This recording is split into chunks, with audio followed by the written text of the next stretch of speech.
welcome here to TalkFCB and welcome to El Clásico. The game is coming. It is nearly here and Barcelona will be facing Real Madrid at the Camp Nou. In today's video, I'm going to be bringing you everything you need to know ahead of that clash in terms of the tactics, the two teams coming up against each other head to head. It's Ronald Koeman in his first Clásico as the Barça coach up against Zinedine Zidane.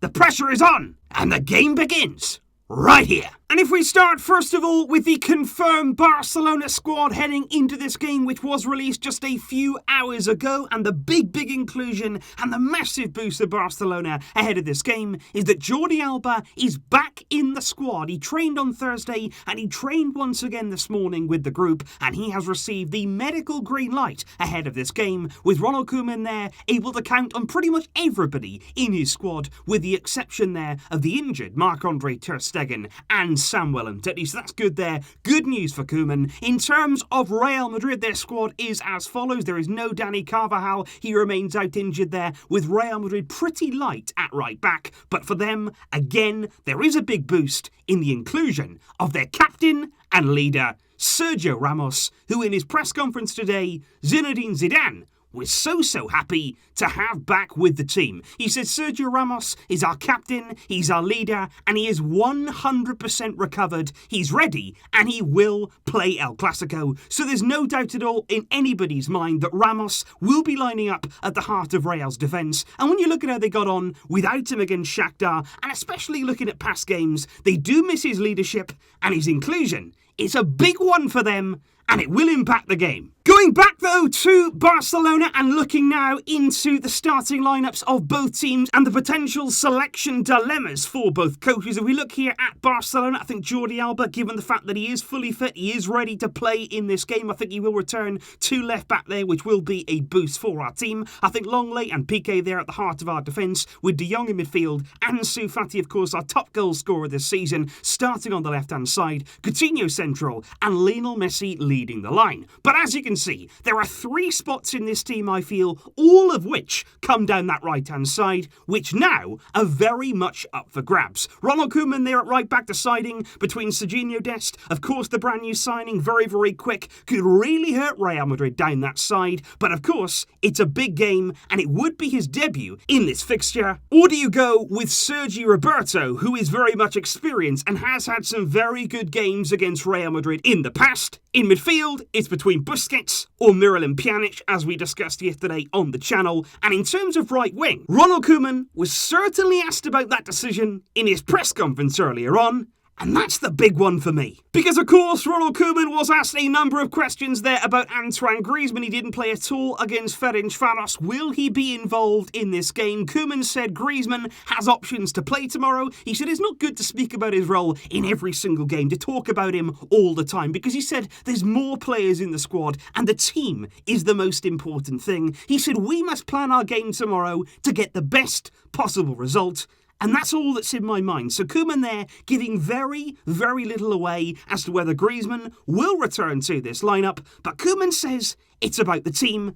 And for me, that means he has to look elsewhere. And it was interesting because he was asked in a bit of detail about Ansu Fati, about Pedri, the young players, the exciting talents that could be set to play in this game. Koeman was asked whether he'll take the chance with playing youth in the Clásico, and he said, for me, the age of a player, it's not important. He said the most important thing is all about their performances. He said, I've got no problem playing young players. To gain experience, they have to play in these games. And I just hope there that Koeman sticks to his word, because he's got two choices. Because my worry in this game, and I think I speak here for all of us, is that Koeman is sort of going to retreat. He's not going to be bold in his selection, and he is going to revert there to what we've seen season after season after season. And there's every chance that he could play Griezmann, that he could play Busquets, and he could play Sergio Roberto on that right-hand side. And I think when you look at that, it's uninspiring. It's not something right now that we're looking for to give this team that vibrant feel about it, as we saw in midweek in the Champions League. And I think if I was Koeman, I could understand there going for experience, wanting players who understand this game, but you have to have a mix of both. For me, I would start Trincao on the right-hand side. I would bring Dembele on early in the second half for that immediate impact from the bench.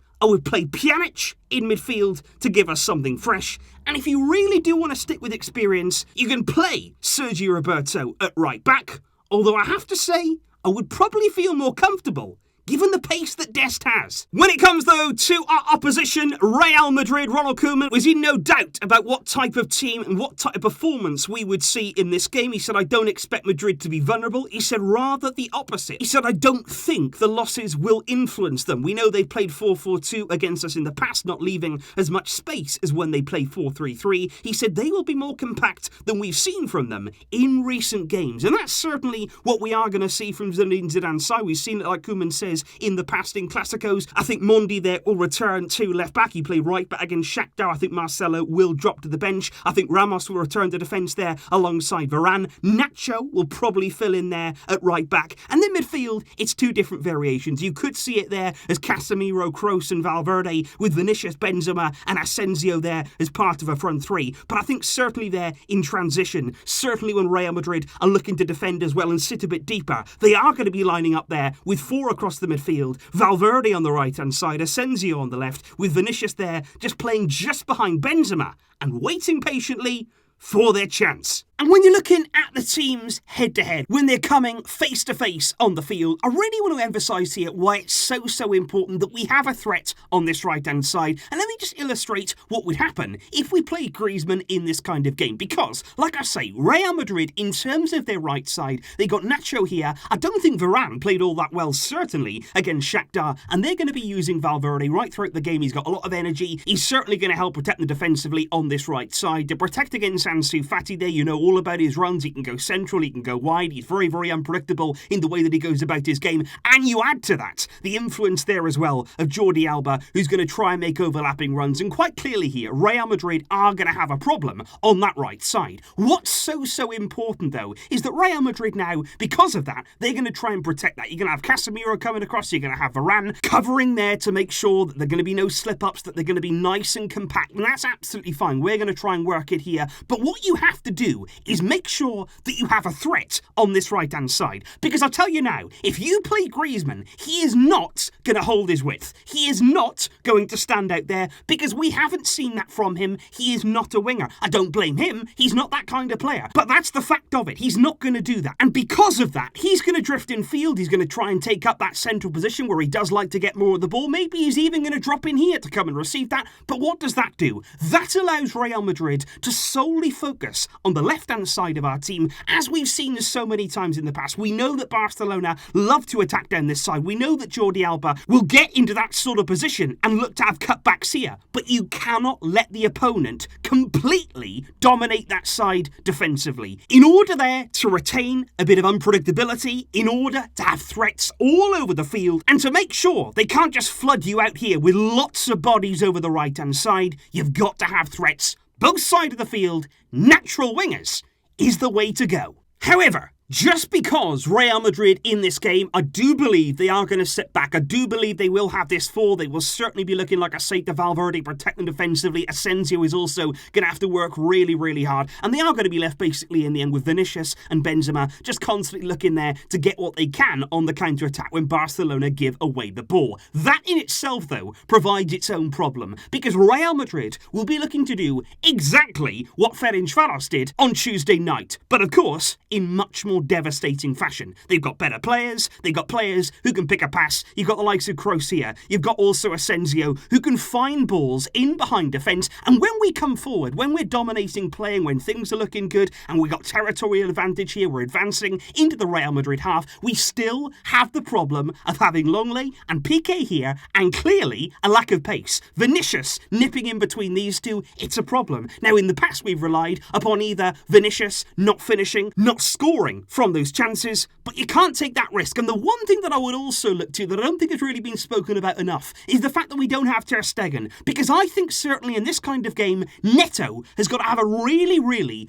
good starting position. Because yes, in this sort of position here, you're looking to your two centre-backs, you're also looking to your full-backs to cover in behind, but the other person who can help out in this kind of situation, it's your goalkeeper. It's that sweeper keeper. You see Ter Stegen time and time again when those balls come over the top, many times times, he's already there. He's already there to deal with it and make sure that attack comes to nothing. Neto here has got to be brave. He's got to come and help us out when he can, and he's got to anticipate the danger, because Real Madrid, they will have seen what Ferencváros did, and time again, they will be looking to exploit that space. However, when you talk about the tactics, when you talk about the way the two teams are going to set up, when you talk about the coaches, there are two players that in the end of all of that, this game may well come down to. And it's the two talismen, one from either team, who really did lead their sides last season in terms of goals. On the side of Barcelona, of course, you've got Lionel Messi. And on the side of Real Madrid, you've got Karim Benzema. Last season, Messi finished on 25 goals in La Liga, taking the top goal scorer prize, whereas Benzema finished on a really impressive 21 and was the outstanding player in Real Madrid's title win. Fast forward, though, to this season,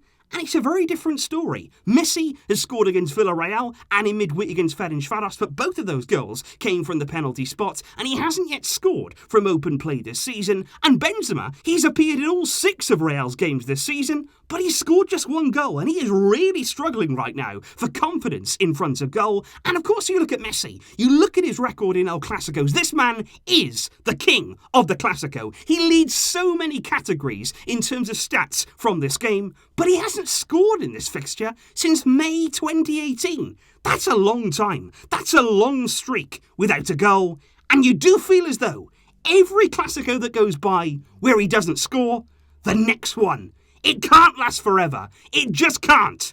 Messi's time, it could be coming.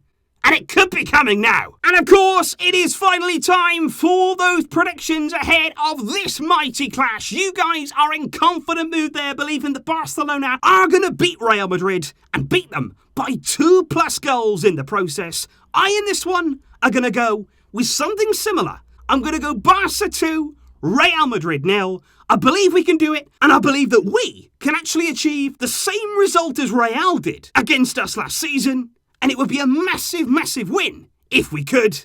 Let me know your thoughts in the comments down below on the game, on the lineup, on the result. And I will see you tomorrow when we'll be reacting to it all. Let's hope for the best and hope for an exciting clash. I'll see you then, guys. Thanks indeed for watching. But until next time, as always, Visca El Barça.